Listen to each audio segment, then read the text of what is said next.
요새 들어서 프랜차이즈 음식점들 가면 맛이 점점 없어지거든. 편하게 장사하겠다고 그거 받아가지고 쓰게 되면은 퀄리티가 낮아지는 거야. 왜 망해요? 자영업자들이? 5바퀴 돌리던 자영업자들이 3바퀴밖에 못 돌려서 망하는 거고, 3바퀴 돌리던 사람들이 1바퀴 반 돌리고 이래버리니까 이게 망하는 건데, 또 여러 사람이 또 다 좋다고 그래. 그럼 거기 휩쓸려 가는 거야. 계속 다 수탈 당하는 거야. 혼자서 쳐내야지만 타산이 나오는 거야. 근데 이런 데 와서 좀 이게 배움이야. 와서 배우면 되잖아. 여태까지 방문한 식당 중에 역대급인데요? 역대급이지.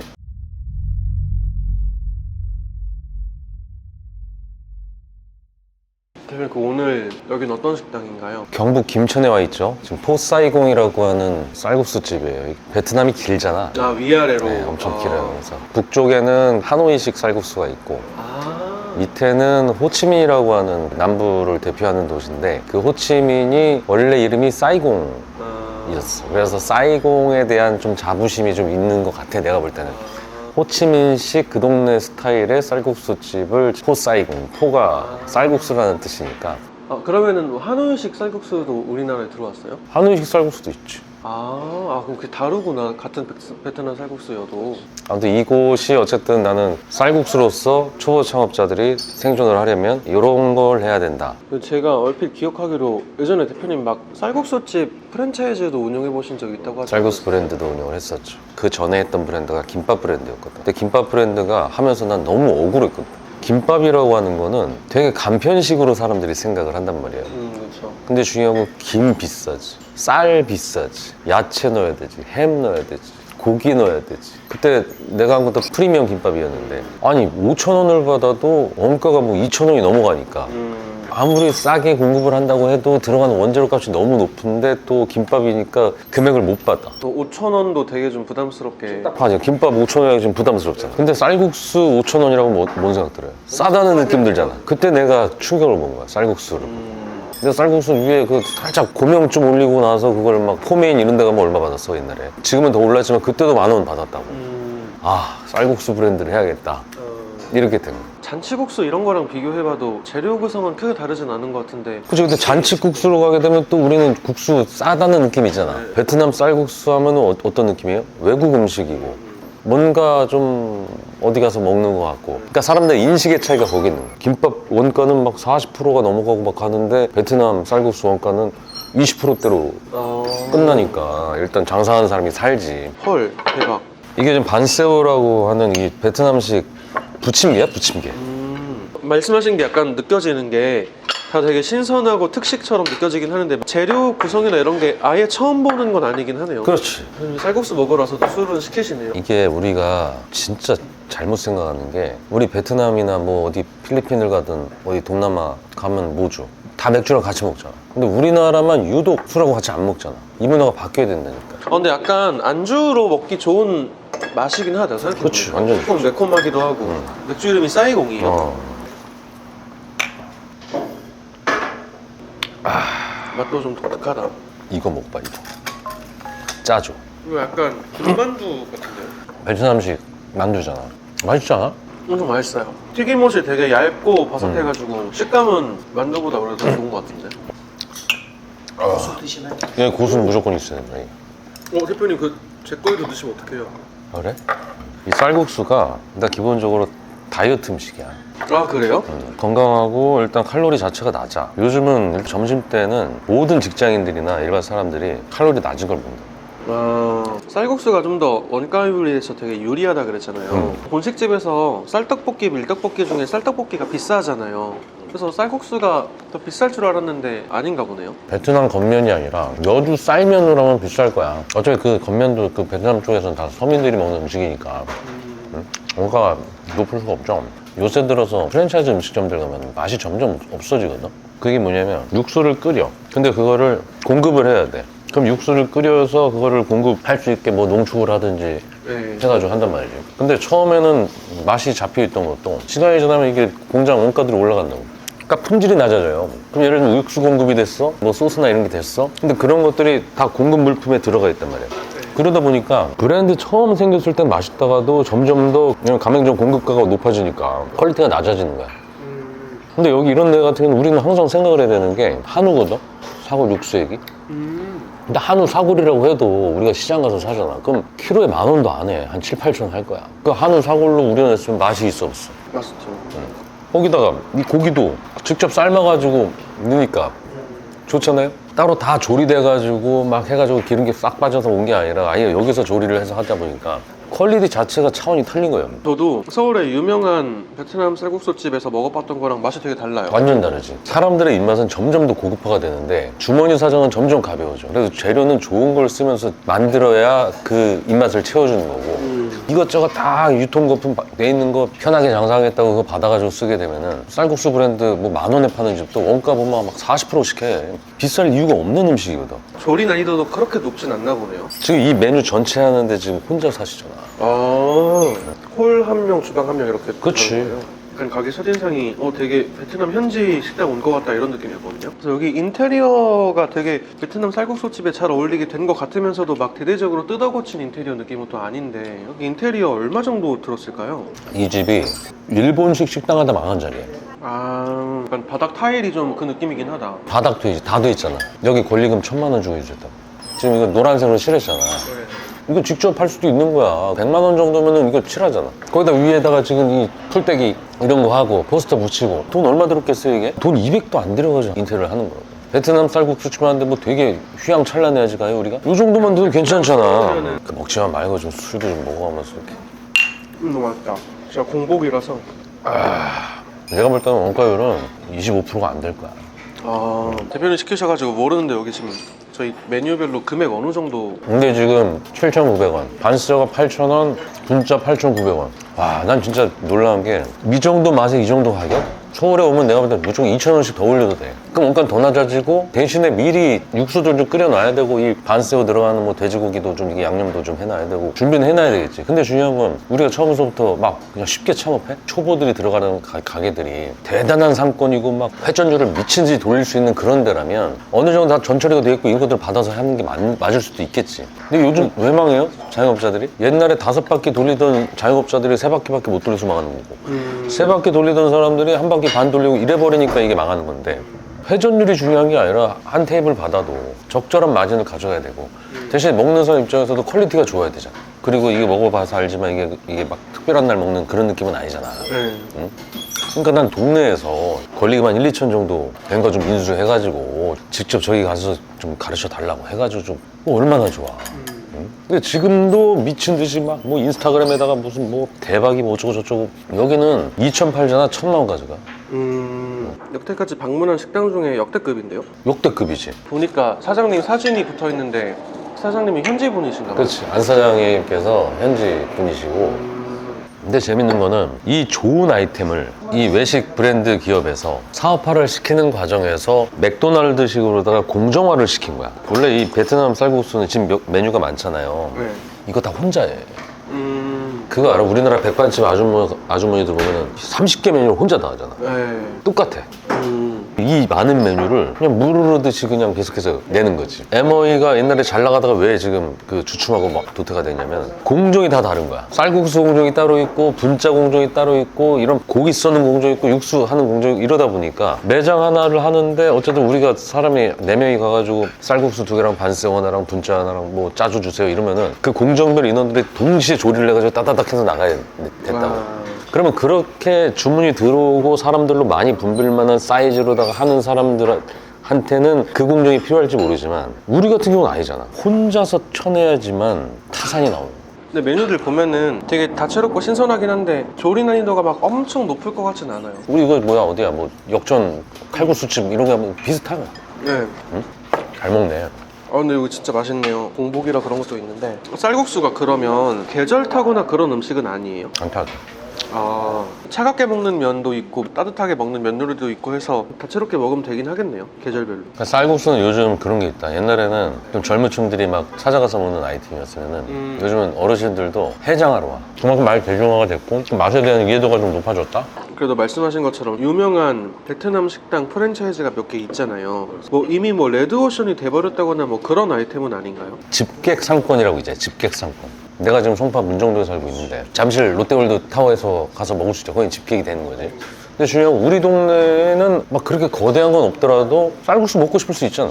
좀 사이즈가 작게 이런 식으로 다 하게 되면 어쨌든 그 수요들은 있다 보니까 지금 여기 테이블이 6개인데 6개 하면은 막 사람들이 그런다고 막 아우 테이블 수가 적어요. 동네잖아 동네. 동네는 10개 20개 나와봐야 오늘 반짝 20팀 막 받았어. 내일 절반밖에 안 탈 수도 있는 거야. 수요의 한계가 명확해. 그럼 중요한 건 동네 상권에서 살아남을 수 있는 거는 한 번에 많이 받아가지고 하는 게 아니라 딱 2명 사이즈로 하고 배달까지 막 하게 되면 알바만 좀 급한 시간에 한 명 쓴다든지 이런 식으로 되면은 오늘 왔다가 꽉 찼어. 그럼 아유 딴 거 먹자고 다음번에 꼭 빨리 가서 먹어야지 이런 식으로 연결이 쫙 된다고. 근데 어정쩡하게 테이블 수 높이고 무슨 회전율을 돌려야 된다고 하고 회전율을 돌리려면은 우리 가게 우리 동네 사람 말고 다른 동네에서까지 이렇게 오는 수요까지 잡아야 되는 건데 동네 상권에 무슨 오피스가 있어. 오히려 다 일하러 딴 데로 다 나가지 사람이 없을 거 아니에요. 그런 데는 오히려 이렇게 좀 아담한 상태에서 원가 낮추고 인건비 안 쓰고 막 여기도 뭐 바르다김 선생도 있고 무슨 떡볶이집도 있고 그 사람들 뭐라고 하는 건 아니지만 퀄리티가 완전 틀리잖아. 그렇죠. 가성비는 거의 이 블럭에서 제일 좋을 것 같아요. 이건 가성비 차원이 아니죠. 막 미치겠는 게 자꾸 다 이 온라인으로 다 이게 초보 창업자들 대체적으로 관음증 환자라고 난 생각을 하는데 관음증 환자가 뭐야? 좋아 보여. 그 4명 건 몰라. 좋아 보이는데 또 여러 사람이 또 다 좋다고 그래. 그럼 거기 휩쓸려 가는 거야. 그래 놓고 계속 다 수탈 당하는 거고. 근데 이런 데 와서 좀 이게 배우면 한 달이든 뭐 좀 실력이 모자라면 2달이든 와서 배우면 되잖아. 배운 다음에 그 기술을 가지고 내 동네 와가지고 이런 매장들이 요즘 남아있는 게 너무 많아. 그런 것들을 그대로 인수해가지고 거기다 이 정도 시설하고 이 정도 해가지고 열심히 끓이고 팔면은 왜 못 살아? 대표님 그러면은 혹시 여기 권리금, 보증금, 월세 등등 해가지고 뭐 대충 추산해보면 얼마 정도 비용 생각하면 될까요? 이건 경북 김천이라고 생각을 하고 보증 2천에 월세는 아마 150이 안 되고 150이라고 치고 권리금을 한 1,000만 원, 1,500 이 정도 주면은 점포 구입비로 한 3,500 정도 들겠죠? 집기를 모자란 거하고 이렇게 꾸며도 돈 천이면 되겠지. 기술을 이미 갖고 있으신 분은 5천만 원 이하로도 창업이 가능하죠. 보증은 권리금 시설비까지 다 해도. 근데 여기가 지금 내가 볼 때는 매출이 한 1,500에서 2,000 사이 정도 되는데 1,500 팔면 최소 8,900까지 가요. 와 거의 역대급이다. 지금 다른 뭐 프랜차이즈 하는 사람들 8,900 가져가려면은 다 그러다가 1억 이상 팔아야 돼. 그렇죠. 요즘 10%가 잘 안 나와. 아니 원가 뜯기지 뭐 수수료 뜯기지 인건비 뜯기지 뭐 세금 내야 되지. 이렇게 현지 느낌 많이 나는 베트남 음식은 막 배우기는 좀 어려울 것 같은데 이런 거는 그럼 어떻게 배워? 그러니까 여기 와서 배우라는 거야 나는. 여기 와서 내가 맨날 하는 얘기 뭐야, 내가 베트남 쌀국수 내가 어떻게 가르쳐줄 수 있는 방법도 없고. 근데 이거를 원래 고향에서부터 계속해서 하신 분이니까 그냥 주방 보고도 놀랐다니까. 모든 공정이 혼자서 다 할 수 있는 시스템이 돼 있어.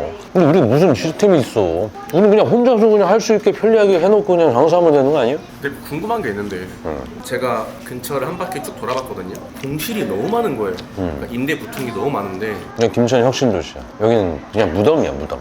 네, 진짜로 무덤이더라고요. 근데 이게 거의 박살나다시피 됐는데 그러니까 거기서 이게 지금 2년 동안 장사를 하신 걸로 알고 있는데 유명한 프랜차이즈 뭐 피자헛이라든가 뭐 파리바게트라든가 어떤 이런 요식업도 다 지금 다 박살났지. 그러니까 이게 살아남을 수 있는 환경인 건지 애초에 자체가 신도시라는 게 왜 못 살아남냐면 기본적으로 신도시라고 하는 데는 우리가 되게 대단해 보이지만 사실상 집객이 안 되잖아. 뭐 위대 신도시다. 거기 사람들이 현금 주고 아파트 샀을 것 같아? 지금 그 사람들 열심히 살아야 돼. 대출이자 갚으려고. 낮에는 여기가 전멸인 거야. 다 돈 벌러 나갔어. 그럼 중요한 기껏 오는 거는 뭐 3, 4시 애들 학원 끝나는 시간 아니면은 퇴근하는 그 정도인 거지. 근데 중요한 여기 무슨 오피스텔이 있어 뭐가 있어. 그러니까 결국에는 아까 얘기한 것처럼 원가가 높고 사람을 많이 쓰는 공정인 것들이잖아요. 아까 지금 피자헛이든 뭐 대단한 브랜드들이. 그럼 적정 매출이 나와줘야지 그 공정에 들어가는 고정비가 커버가 되는데 그게 안 되는 거야. 근데 중요한 건 내가 아까 뭐라 했어요? 사람들 입맛은 낮아지지 않는다 그랬어. 그래서 물가가 높아져. 물가가 높아지는데 소비자가를 높이지 못하고 원가율이 높아지거나 퀄리티적 면에서 떨어지게 되죠. 그럼 중요한 이 돈 주고 내가 여기서 왜 먹어? 그 돈이면 우리 저기 뭐 명륜 진사갈비 가자. 빕스를 가는 게 낫겠다. 이렇게 계획적인 소비를 한다고. 그러니까 어정쩡한 그런 데들이 지금 작살나는 거고. 밥은 먹어야 되잖아 사람들이. 밥을 먹어야 됐을 때 이런 데는 유동은 없잖아. 그냥 가다가 옆에 봤는데 저거 먹자 하고 들어가는 게 이게 유동에 대한 장점인 건데 이런 데는 유동이 없어. 목적지를 향해서 그냥 갈 뿐이야. 그럼 중에 그 동네에 있던 사람들이 뭐 먹을래 했는데 옆에 막 진짜 허접한 그 프랜차이즈 뭐 캐주얼 한식 일식 뭐 이런 데 가도 돈가스 하나 먹을래도 막 12,000원 13,000원 달라고 이러는데 김밥에 라면을 먹으면 10,000원이 넘는데 지금 고기 들어간 이 한우 육수 국물 해가지고 하는데 지금 8,000에 8,000. 이거는 필연이란 얘기예요, 필연. 어쨌든 상권이 아무리 죽었어도 밥은 먹어야 되는 거고. 그 밥 먹는 사람들은 결국에는 평소에 끼니를 때우는 거는 가성비, 그리고 맛이라는 거. 만약에 지금 윤 PD가 쌀국수 전문가야. 신도시를 갈 것 같아? 아니면 좀 집객이 되는 데로 갈 것 같아? 돈 좀 있으면 집객 되는데 가보는 그렇죠. 내가 지금 쌀국수 기술이 있는데 왜 동네로 들어가서 그 신도시를 해? 결국에는 신도시에는 프랜차이즈밖에 없어. 개인으로다가 어느 정도 좀 이렇게 실력 있는 사람들은 자기 브랜드도 알릴 겸 이렇게 저쪽으로 간다고. 근데 신도시는 다 잔챙이 들어있어. 무권리짜리 그냥 근근히 시설비 해가지고 하는 그런 사람들만 모여있는 곳이기 때문에. 근데 오히려 이런 데에 프랜차이즈 기성 맛이 아니라 진짜 맛을 가지고 이렇게 내오면 완전 특별해지는 거야. 이건 어떻게 먹는 거예요? 이건 가위로 잘라 먹는 거지, 이거. 아예 처음 봐요, 이 요리는. 계란이에요? 계란. 사장님, 맥주 좀 주십시오. 맥주를 먹으니까 진짜 안 취하잖아. 취하는데요. 예, 감사합니다. 몇 병을 먹은 거예요? 6병. 아, 그게 중요한 게 아니라고. 지금 뭐 서울에서도 마곡 신도시, 뭐 위례 신도시, 하남 미사 신도시, 그리고 막 지방에 뭐 혁신도시 이런 데들. 여기도 김천 혁신도시잖아. 문제는 뭐냐면 그런 데들은 거의 100% 프랜차이즈야. 개인으로는 잘 안 들어와. 응? 왜냐면 프랜차이즈 회사들은 기본적으로 자기네 인테리어를 해야 돼. 왜냐면 자기 컨셉이 있으니까. 근데 인테리어를 해야 되는데 지금 이 사람이 가진 돈이 지금 1억이야. 보증금 3천 쓰고 7천만 원으로 인테리어 시설비를 써야 될 거 아니야? 그러니까 무권리짜리들이 많으니까 그쪽으로 다 모는 거야. 근데 중요한 신도시에 처음 들어가게 되면 결국에는 그 분양상가 수익률이라는 게 있다. 뭐 6억에 샀어. 그럼 5%면은 3천이야. 그럼 250만 원은 월세를 받아야지 이게 팔릴 거 아니야. 그러니까 한마디로 권리는 없지만 그 임대료 자체가 분양상가 수익률에 맞춰져 있다고. 그러다 보니까 이 아무것도 모르는 초보들이 원가 높은 프랜차이즈를 선택하고 무권리짜리긴 하지만 결국에는 집객 요소가 없는 곳에 들어가가지고 돈가스 공정, 뭐 우동 공정, 무슨 덮밥 공정 이렇게 공정은 공정대로 해서 사람을 써야 되고 또 점심때 또 몰리니까 또 한꺼번에 딱 몰리게 되면 렉이 걸리니까 사람을 또 안 쓸 수가 없어. 그럼 결국 원가 높지, 인건비 높지, 임대료 높지. 이 고정비를 제대로 활용을 못 하다 보니까 나중에는 배달이라도 해야 되겠다 해가지고 이제 배달까지 하게 되면은 와서 먹어야 될 애들이 시켜 먹으니까 계속 악순환인 거예요. 그러다가 나중에는 인건비를 줄여야 되겠다고 하니까 야, 너 우동만 하지 말고 덮밥도 좀 같이 해라. 설거지도 좀 같이 하고 서빙도 좀 같이 해라. 이러면은 우리 사장이 욕심이 많아가지고 돈가스만 튀기라고 해서 왔는데 서빙까지 하라고 하네. 계속 악순환이 도는 거야. 하다 보면 알잖아. 아무리 초보라도 하다 보면 이대로는 답이 없다는 거야. 자기도 알거든. 그러면 딱 끝내고 원가 낮게 하고 주방에서 내가 혼자서 할 수 있는 시스템을 아예 바꾸고 원가 낮고 사람 한 명만 쓰게끔 하면은 하루 100만 원 매출 그런 거 안 해도 30만 원 매출만 해도 500만 원 가져간다고.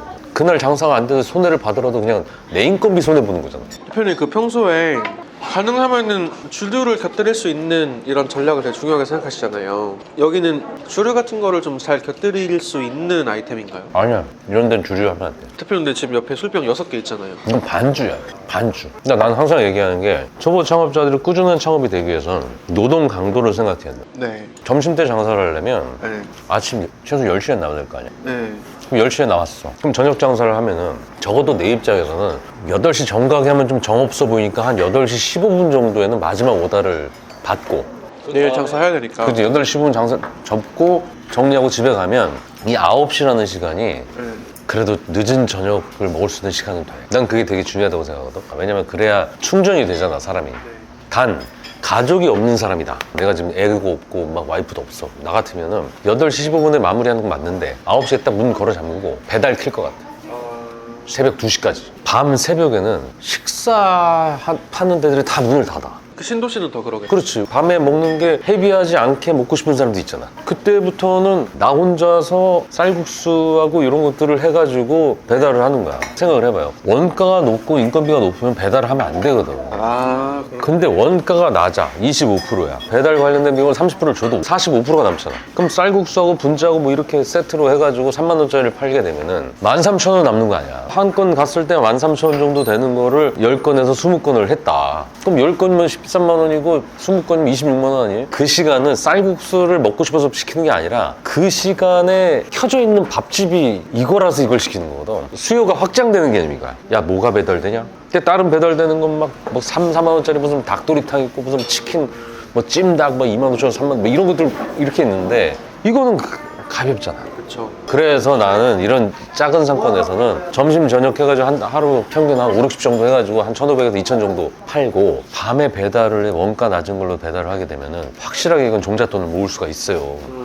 그러니까 결혼 안 하고 애 없는 사람들은 솔직히 말해서 밥 장사 하되 새벽 2시까지 하면 돈 벌어. 대신에 주방 옆에다가 락브락브라도 좀 놓고 자고 있다가 자고 배달의 있다가 민족 주문하면 하면 그때 하는 거고 그렇게 내가 볼 때 한 2년만 살면 돈도 벌고 쓰잘데기 없는 인간관계 다 사라지고 그러니까 자꾸 막 무슨 대박 이런 거 하지 말고 내 몸뚱이로다가 하나씩 다 해가지고 그 과정들을 다 겪는 것들을 하고 하루 15시간 이상 일하게 되면 이건 돈이 돼요.